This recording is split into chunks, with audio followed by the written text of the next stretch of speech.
नमस्कार मेरे प्यारे साथियों, मैं हर्ष तिवारी आप सबका स्वागत करता हूं आपके बहुत ही प्यारे चैनल वर्ल्ड अफेयर्स पे। आज 2 अप्रैल और शुरू करते हैं 2 अप्रैल के बहुत ही शानदार करंट अफेयर्स को।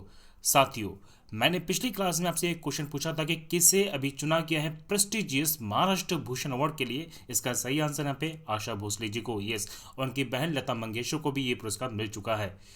आज का पहला क्वेश्चन ये है कि 1 अप्रैल 2021 को यहाँ पे किस अभिनेता को 21वें दादा साहेब फाल्के पुरस्कार देने की जो घोषणा वो कर दी गई है। इसका सही आंसर है रजनीकांत, यस, थलाइवा।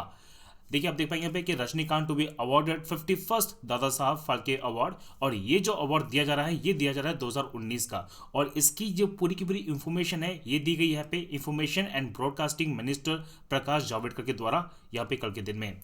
तो आप यहाँ पे एक ट्वीट है जो देख पाएंगे प्रकाश जावड़ेकर के द्वारा जो किया गया है, जिसमें थलाइवा को, यानी कि जो उनकी पहली फेवरेट मूवी भी है थलाइवा, उनको यानी कि रजनीकांत को यहाँ पे इस साल का 2019 का एक्चुअल में, तो 2019 का दादा साहब फाल्के अवार्ड पुरस्कार दिया जाने वाला है।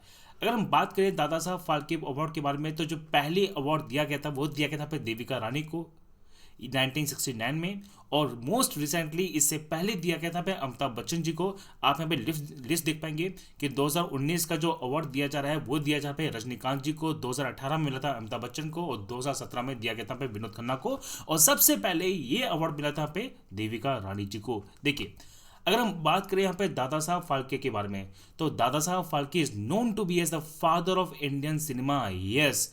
इनकी बहुत ही फेमस मूवी है जो फर्स्ट फुल लेंथ मूवी थी राजा हरिश्चंद्र, जिसे 1913 में रिलीज किया गया था, और ये एक साइलेंट मूवी थी। इंडिया की जो पहली बोलती हुई मूवी उसका नाम है आलम आरा। 1952 में हरिश्चंद्र को दोबारा से बनाया गया था, और वो बोलती हुई मूवी थी जो यूट्यूब पे भी आपको देखने को मिल जाती है। और इंडियन गवर्नमेंट ने दादा साहब फाल्के अवार्ड की जो शुरुआत की है वो की है 1969 में। ये सारी की सारी इंफॉर्मेशन को पता होनी चाहिए। अगर हम बात करें तो ministry of information and broadcasting के बारे में, तो प्रकाश जावड़ेकर जी अब इसके ऑफिस होल्डर हैं, जो film division of India department ये काम करता है, और 15 अगस्त 1947 को इसे इस्टेब्लिश या फाउंडेड किया गया था। चलिए साथियों, नेक्स्ट क्वेश्चन ये है कि अभी रिसेंटली फूड प्रोसेसिंग इंडस्ट्री ने यहाँ पे प्रोत्साहन योजना के तहत कितनी करोड़ राशि को मंजूरी दी है। इसका सही आंसर है 10,900 करोड़ रुपए राशि को, यस। आप देख पाएंगे यहाँ पे तो government approve ₹10,900 crore under production linked incentive scheme for food processing industries, और इसकी घोषणा की है पीयूष गोयल जी ने, यस। आपको बता दूं कि ये जो योजना है ये चलाई जा रही है यहाँ पे ministry of consumer affairs food and public distribution के अधीन में। इसके पहले जो ऑफिस होल्डर थे वो थे रामविलास पासवान जी, लेकिन इनके देहांत के बाद ये जो मिनिस्ट्री है इनका एडिशनल चार्ज मिल गया है पीयूष गोयल जी को। तो आप यहाँ पे प्रूफ देख पाएंगे, एक पूरा का पूरा मेरे पास आर्टिकल है कि गवर्नमेंट ने अप्रूव कर दिया है 10,900 crore under production linked incentive scheme for food processing industries. और हम जब बात करते हैं ना ministry of food processing industries के बारे में, इसे फाउंडेड किया गया है 1988 में, हेडक्वार्टर है न्यू दिल्ली में, और निरंजन ज्योति और रामेश्वर तेली इसके यहाँ पे मिनिस्ट्री ऑफ स्टेट्स भी शामिल हैं। चलिए साथियों, नेक्स्ट क्वेश्चन ये है कि स्वर्णिम विजय वर्ष के उपलक्ष्य में किसके द्वारा ऑनलाइन स्लोगन कंपटीशन यहाँ पे आयोजित किया जा रहा है। तो इसका सही आंसर यहाँ पे भारतीय सेना के द्वारा, यस।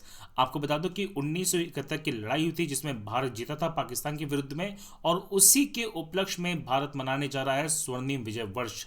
तो स्वर्णिम विजय वर्ष के उपलक्ष्य में यहाँ पे इंडियन आर्मी के द्वारा एक स्लोगन कंपटीशन है जो आयोजित किया जा रहा है। मैं चाहता हूं आप सबके सब भी इसमें पार्टिसिपेट जरूर कीजिएगा, जिसमें पहला पुरस्कार है 50,000 रुपए का।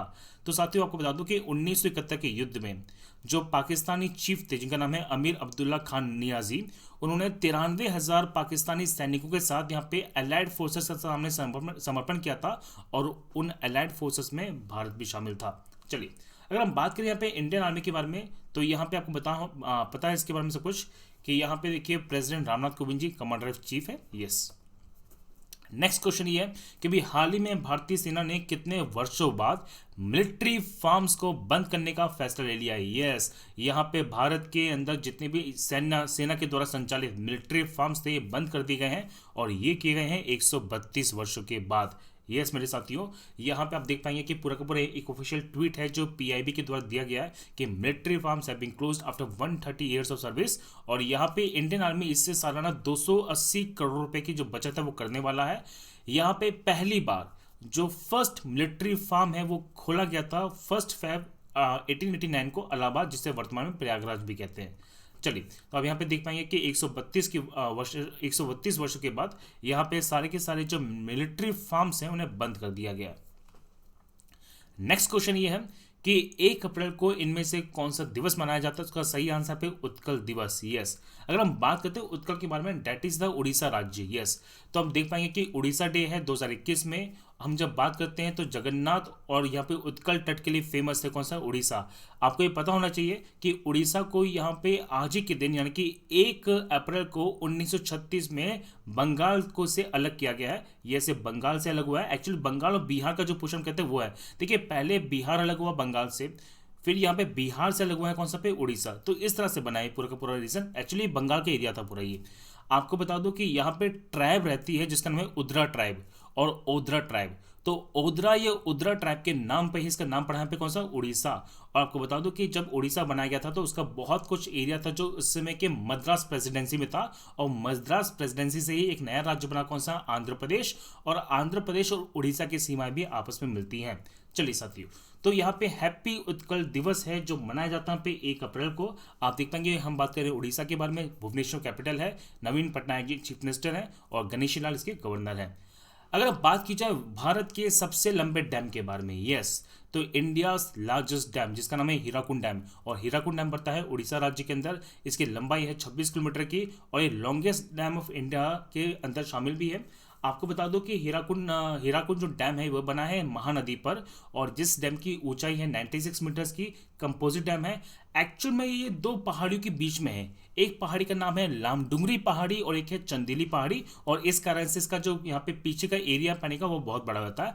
ये पड़ता है उड़ीसा के संबलपुर जिले में। तो ये सबसे एग्जामिनेशन में क्वेश्चन पूछेंगे कि भारत का सबसे लंबा बांध कौन सा है, तो आंसर है हीराकुंड बांध। किस नदी पर है, महानदी पर है। किस राज्य में है, उड़ीसा राज्य में, और जिला कौन सा है, संबलपुर जिला। यस, नेक्स्ट क्वेश्चन ये भी है कि इनमें से किस बैंक की स्थापना 1 अप्रैल को की गई थी।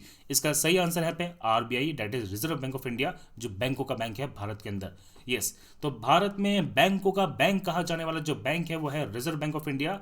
रिजर्व बैंक ऑफ इंडिया को स्टैब्लिश किया गया था 1 अप्रैल 1935 को by the provision of the reserve bank of India act 1934, और इस बैंक को सेटअप करने के लिए रिकमेंडेशन दिया गया था पे हिल्टन यंग कमीशन का। यस यस यस मेरे साथियों, एग्जामिनेशन में बहुत ही ज्यादा इंपॉर्टेंट क्वेश्चन है कि किस सिफारिश पर, किसकी अनुशंसा पर इस बैंक को स्टैब्लिश किया गया है, तो आंसर है पे हिल्टन यंग कमीशन। यस, अगर हम बात करें यहाँ पे आरबीआई के पहले गवर्नर के बारे में, तो आरबीआई के जो पहले गवर्नर रहे थे उनका नाम है sir Osborne A Smith. RBI के पहले भारतीय गवर्नर और तीसरे गवर्नर थे सर चित्तरंजन दास देशमुख, और वर्तमान में आरबीआई के गवर्नर हैं शक्तिकांत दास। नेक्स्ट क्वेश्चन ये है कि अभी हाल ही में मल्टीनेशनल मिलिट्री एक्सरसाइज 2021 यहाँ पे किसके अवसर पर आयोजित की जा रही है, तो इसका सही आंसर है यहाँ पे राष्ट्रपिता बंगबंधु शेख मुजफ्फर रहमान की स्मृति में और बांग्लादेश की आज़ादी के 50 वर्ष के उपलक्ष्य में। आप देख पाएंगे कि यहाँ पे एक जॉइंट एक्सरसाइज है जो इंडिया, भूटान, श्रीलंका और बांग्लादेश की जो सेना है वो करने वाली है, और इस एक्सरसाइज का एक नाम दिया गया है। आपसे एग्जामिनेशन में क्वेश्चन पूछेंगे, इसका आंसर है यहाँ पे Shantir Ogor Sena, the front runner of the peace. Yes, the Shantir Ogor सेना इस एक्सरसाइज का नाम है। आप यहाँ पे देख पाएंगे कि यहाँ पे मल्टी नेशनल मिलिट्री एक्सरसाइज है जो नाम की जा रही है, जिसका नाम है शांतिर ओगोर सेना 2021, जो बांग्लादेश में आयोजित की जाएगी 4 अप्रैल से। इस मंथ के 4 अप्रैल से 9 दिन की एक्सरसाइज होने वाली है, जिसका थीम है रोबस्ट पीस कीपिंग ऑपरेशन, और इसमें 4 देशों की सीमा जॉइंट एक्सरसाइज करने वाली है, इंडिया, भूटान, श्रीलंका एंड बांग्लादेश। देखिए, हम बात करें अगर बांग्लादेश के बारे में, तो भारत की सबसे बड़ी जो लैंड बाउंड्री है जिसे बोलते हैं स्थलीय सीमा, तो भारत की सबसे लंबी स्थलीय सीमा किस देश के साथ साझा की जाती है, तो आंसर है बांग्लादेश के साथ में। 4096 किलोमीटर की यहाँ पे सीमा बनती है। और ये पता होना चाहिए कि भारत का एक राज्य है कौन सा पे, त्रिपुरा, जो तीनों तरफ से, आप मैप में देख पाएंगे, जो तीनों तरफ से यहाँ पे बांग्लादेश से घिरा हुआ है। चलिए साथियों, नेक्स्ट क्वेश्चन यहाँ पे कि दिल्ली मेरठ एक्सप्रेसवे को अनाउंस कर दिया गया है किस दिन, तो ये अनाउंस किया यहाँ पे 1 अप्रैल को। यस, अभी बहुत ही बड़े प्रोजेक्ट में शामिल था यहाँ पे दिल्ली मेरठ एक्सप्रेसवे, और इसे लॉन्च कर दिया यहाँ पे 1 अप्रैल को। अभी तक जो समय लगता था वो लगभग 2.5 से 3 घंटे का, जो सिमट के जो कम हो चुका है मात्र 45 मिनट्स के अंदर। चलिए मेरे साथियों, नेक्स्ट क्वेश्चन ये है कि पश्चिमी कमान की सेना की जो पश्चिमी कमान का जो सेना प्रमुख है वो किससे बनाया गया है? Who was made the chief of the army staff of the headquarter western command? इसका सही आंसर है पे मनजिंदर सिंह जी को। यस, आप देख पाएंगे यहाँ पे कि lieutenant general Manjinder Singh is a new chief of the staff at western command headquarters. आपको बता दूं कि इंडियन आर्मी ने अपने पूरे के पूरे क्षेत्र को 7 कमांड्स में बांटा हुआ है, जिसमें वेस्टर्न कमांड है जिसका हेडक्वार्टर है चंडी मंदिर में, ईस्टर्न कमांड पड़ता है कोलकाता में, नॉर्दर्न कमांड है उधमपुर में, साउदर्न कमांड है पुणे में, सेंट्रल कमांड है लखनऊ में, आर्मी ट्रेनिंग कमांड है शिमला में, और साउथ वेस्टर्न कमांड है कहाँ पर? जयपुर में।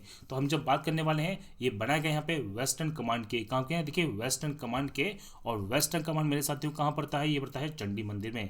चलिए नेक्स्ट क्वेश्चन ये है कि अभी हाल ही में किस संगठन के द्वारा कम वजन का जो बुलेट प्रूफ जैकेट है वो बनाया गया है? तो ये बनाया गया यहाँ पे डीआरडीओ और डीएमएसआरडी के द्वारा। यस, तो डीआरडीओ को ही यहाँ पे एक डेवलपमेंट सेंटर है कानपुर के अंदर, जिसका नाम है एक डेवलपमेंट सेंटर है कानपुर के अंदर जिसका नाम है defence material and store research and development establishment किया गया था इसको डीआरडीओ लेबोरेटरी के द्वारा, और उनके सहयोग से यहाँ पे 9 किलो का एक बुलेट प्रूफ जैकेट है जो बनाया गया है, जिससे BIS स्टैंडर्ड पास कर दिया गया पे TBRL चंडीगढ़ के द्वारा। नेक्स्ट क्वेश्चन ये है कि 2 अप्रैल को विश्व भर में कौन सा दिवस मनाया जाता है? कि हम बात करें आज की, तो आज मनाया जाता है मेरे साथियों पे अंतर्राष्ट्रीय बाल पुस्तक दिवस और यहाँ पे वर्ल्ड ऑटिज्म डे। तो आज ही है यहाँ पे अंतर्राष्ट्रीय बाल पुस्तक दिवस, और साथ ही साथ में आज मनाया जाता है वर्ल्ड ऑटिज्म वेडनेसडे। देखिए ऑटिज्म की हम जब बात करते हैं तो ये एक तरह का ये मानसिक डिसऑर्डर भी है, मेंटल डिसऑर्डर भी है, जिसमें कई बार व्यक्ति बातों को ज़्यादा सही से बोल नहीं पाता है या फिर बातों को बार बार रिपीट करता रहता है, और ये जनरली यहाँ पे 1 से लेकर 5 साल तक के बच्चों में ज़्यादा देखने को मिलता है। तो इसके अवेयरनेस के लिए आज का दिन है जो पूरा मनाया जाता है, जिसका नाम है वर्ल्ड ऑटिज्म अवेयरनेस डे। चलिए साथियों नेक्स्ट क्वेश्चन ये है कि अभी यहाँ पे अंडर सीट केबल के माध्यम से दक्षिण पूर्व एशिया और अमेरिका को जोड़ने के लिए एक परियोजना शुरू की गई है, किन के द्वारा? तो ये परियोजना शुरू की गई यहाँ पे फेसबुक और गूगल के द्वारा। आप देख पाएंगे कि Facebook, Google plan new under sea cable South East Asia और अमेरिका को जोड़ने के लिए। यहाँ पे सिंगापुर, इंडोनेशिया और नॉर्थ अमेरिका को कनेक्ट किया जा रहा है, और यहाँ पे 2 केबल्स हैं जो फिलहाल बिछा गए हैं जावा सी के थ्रू में, जिसका नाम है इको और बिफ्रोस्ट। अगर हम बात करें फेसबुक की, इसे फाउंडेड किया गया है 2004 में, मार्क जकरबर्ग इनके CEO हैं, और हेडक्वार्टर पड़ता है कैलिफोर्निया USA के अंदर। वहीं पे हम जब बात करते हैं यहाँ पे गूगल के बारे में, तो सुंदर पिच्चई यहाँ पे CEO हैं, और 4 सितंबर 1998 को लैरी पेज और यहाँ पे सेक्रेन ब्रिन के द्वारा इसे फाउंडेड किया गया था। नेक्स्ट क्वेश्चन ये है कि रिसेंटली जल जीवन मिशन ने यहाँ पे इंस्टॉल किए हैं बहुत सारे devices to monitor rural drinking water supply system, और इसका सही आंसर यहाँ पे sensor based internet of things IoT device. Yes, तो जल जीवन मिशन ने यहाँ पे बहुत तरह के अपने तरह के बहुत ही पहले यहाँ पे सेंसर बेस्ड जो इंटरनेट ऑफ थिंग जो डिवाइसेस हैं वो लगाए हैं टू मॉनिटर यहाँ पे quality of the drinking water जो घरों में दी जा रही है गांव के क्षेत्र में खासकर, आपको बता दूं। और ये सारा सेटअप किया गया यहाँ पे टाटा कम्युनिटीज इनिशिएटिव ट्रस्ट और यहाँ पे टाटा ट्रस्ट के द्वारा। आपको पता होना चाहिए कि जो यूनियन मिनिस्टर हैं जल शक्ति मंत्रालय के गजेंद्र सिंह शेखावत जी, उन्होंने इससे पहले यहाँ पे water quality information management system portal को जारी किया था, और ये पोर्टल जारी किया गया है in partnership with Indian council of medical research. वहीं पर हम जब बात करते हैं जल शक्ति मंत्रालय के बारे में, इसे फाउंडेड किया गया है मई 2019 में, और यहाँ पे गजेंद्र सिंह शेखावत जी इसके कैबिनेट मिनिस्टर हैं, वहीं पर रतन लाल कटारिया इसके मिनिस्टर ऑफ स्टेट्स भी हैं, और इसकी सब्सिडरी है जिसका नाम है वेबकॉस। नेक्स्ट क्वेश्चन ये है कि भी हाल ही में जारी किया गया है ICC महिला विश्व कप 2022 का आधिकारिक गीत, उसका थीम क्या है? इसका थीम है यहाँ पे गर्ल गैंग। यस, तो यहाँ पे गर्ल गैंग ये जो थीम है वो न्यूजीलैंड सिंगर ने गाया यहाँ पे, जिनका नाम है गिन विगमोर, और ये जो टूर्नामेंट होने वाले हैं ये होस्ट करेगा यहाँ पे न्यूजीलैंड फ्रॉम 4 मार्च से लेकर 3 अप्रैल 2022 में। तो गर्ल गैंग यहाँ पे अनाउंस किया गया यहाँ पे official song of ICC women world cup 2022। अगर हम बात करें यहाँ पे तो ये होने वाला है यहाँ पे 4 मार्च से लेकर 3 अप्रैल 2022 में। ICC कराएगा, जिसके डेप्यूटी चेयरमैन है इमरान खाऊजा, चेयरपर्सन है ग्रेग वार्गले। यहाँ पे सीईओ है पे मनु साहनी, दुबई में इसका हेडक्वार्टर है। 15 जून 1909 को इसको स्टैब्लिश किया गया था। नेक्स्ट क्वेश्चन ये है कि recently the global wind report की 2021 के अंतर्गत यह किसके द्वारा लॉन्च की गई है।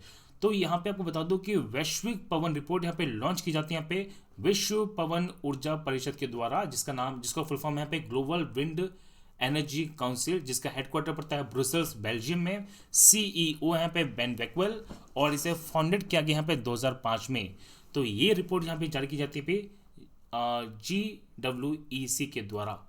नेक्स्ट क्वेश्चन ये है कि रिसेंटली न्यू डेवलपमेंट बैंक ने अप्रूव किया है $1 बिलियन का जो लोन है वो किस कंट्री को टू सपोर्ट कोविड-19 हेल्थ केयर वर्कर्स, इसे यहाँ पे दिया गया है रशिया को। यस, तो आप देख पाएंगे कि जो ब्रिक्स का डेवलपमेंट बैंक है उसने अप्रूव किया यहाँ पे $1 बिलियन का जो loan for Russia frontline health workers. आपको बता दूं कि ये जो बैंक है न्यू डेवलपमेंट बैंक, इसका हेडक्वार्टर पड़ता है शंघाई चाइना में। मार्कस पैराडो इसके वर्तमान प्रेसिडेंट है। फाउंडर कंट्री की बात करते हैं तो फाउंडर इसका टीम है वो है ब्रिक्स। 15 जुलाई 2014 को इसे फाउंडेड किया गया था पे, और उसके फर्स्ट प्रेसिडेंट थे यहाँ पे केवी कामत जी, जो इंडियन थे।